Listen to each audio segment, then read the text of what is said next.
Well, welcome everyone to week 2. Be looking for your week 1 grades, actually probably later on today, since it's just those reflections really in the quizzes. That doesn't take me long to grade. I try and get small assignments back to you as quickly as I can, but normally I would say on a weekly basis, look for all of your grades for the week to be back to you on Fridays. Okay, this week we're talking about visual elements and mediums. So another week of getting some good background information so that we can then in week 3 and 4 really start to take these terms now that we have in our toolbox and start to write about art. So diving right in your reading, looking at art chapter 3, style and the formal elements. So just a little bit of reading this week, and you had more last week. Some weeks you'll have more, some weeks you'll have less. So a little lighter on the lecture material this week. Last week was quite heavy, but good job getting through all of that. So just a quick video on the skill of describing. And then I have a mini lecture for you, it's not very long, about the difference between something that is naturalistic, excuse me, naturalistic versus realistic versus abstract, what these terms mean, how they sometimes overlap, and where they don't. And this is important because you're going to want to know this, because going into week 3 and 4, we're going to be doing an outline for our theory application paper, and then in week 4 we're going to be writing that. And this week you're going to actually be selecting artworks to write about for that paper, and one is going to be naturalistic or realistic and one is going to be abstract. So this is important that you understand the difference, so make sure you watch that. Our discussion board is going to be about the power of color. So download and view this chart here, and it looks like this. Oh, it's still loading on my page. Here we go, here it is. So it looks like this. This is a very basic introduction to color psychology. So it's going to talk to you about, why certain colors are good to paint your house, certain different rooms in your home. It'll talk a little bit about those primary colors, the psychology of those colors. It's really kind of coming more from an advertising standpoint. And we'll talk about, we tend to see, like when we look at fast food and food in general and restaurants, they tend to be in the reds, the oranges, and the yellows. It's to stimulate your appetite, to get your blood pumping, so that you actually come in and you don't stay long, that you kind of get in and out, because they want that customer turnover to be quick. They'll talk about luxury brands, all this kind of stuff. So just something a little interesting, again, a very basic introduction to the concept of color psychology. But what you're going to do is, after you view that, I want you to choose any artwork that has moved you because of the use of color and embed the image right here into your post.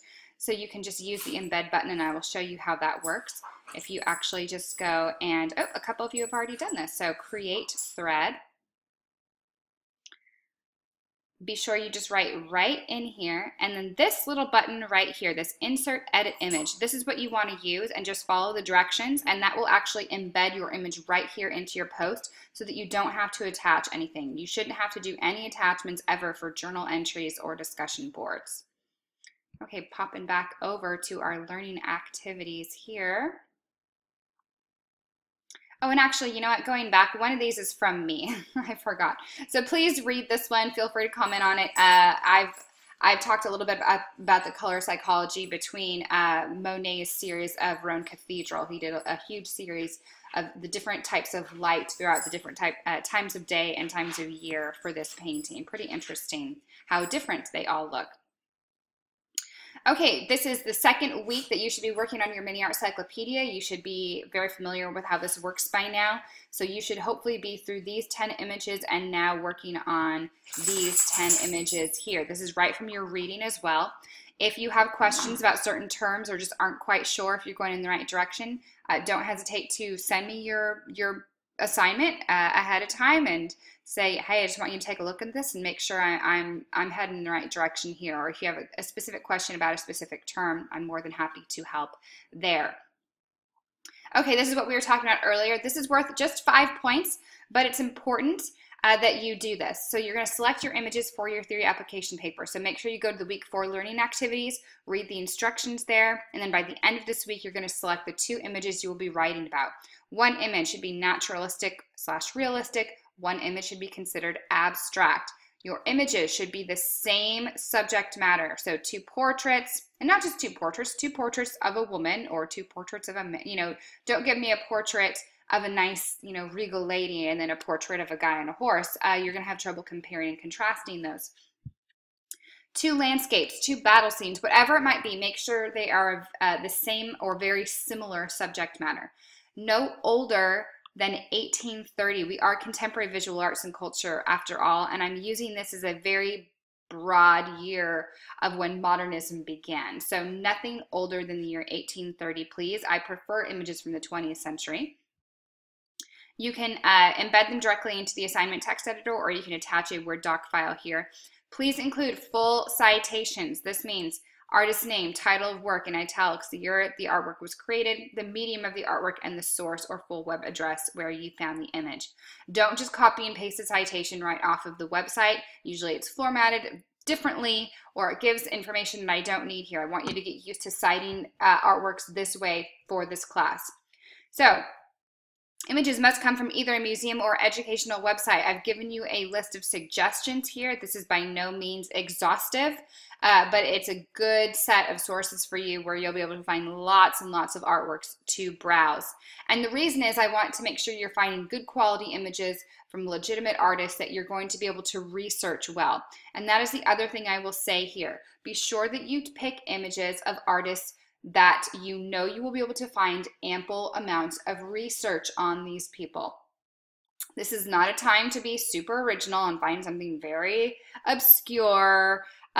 It's okay to use pull out the big guns here. Use the Picassos, use the Monets, use the Degas, use the iconic artists that for sure you will be able to go and find lots of research about who these people are, because this paper is going to really be about practicing analyzing works of art and doing research on them. So I'm much more interested in you appropriately utilizing those skills than I am in you finding something really different and original to write about. Okay, so that is that. Again, this is only 5 points, but it's an important one. I will approve these images, and sometimes I have to send it back to students and say, hey, you know what, this wasn't really an appropriate image for this paper. I want you to be successful here. So if I think that, you're going to have a hard time comparing and contrasting these two, I might make a recommendation for something else. So just keep that in mind. And you've got your quiz as always as well.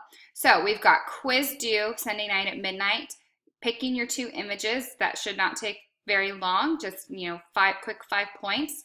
Your mini art cyclopedia is due this week, and your discussion board. So normally I like to keep things limited to 3 assignments every week. We have a 4th, but it's just that quick picking those images. So that's what we got going on this week. Any questions about anything, don't hesitate to ask, and have a great week.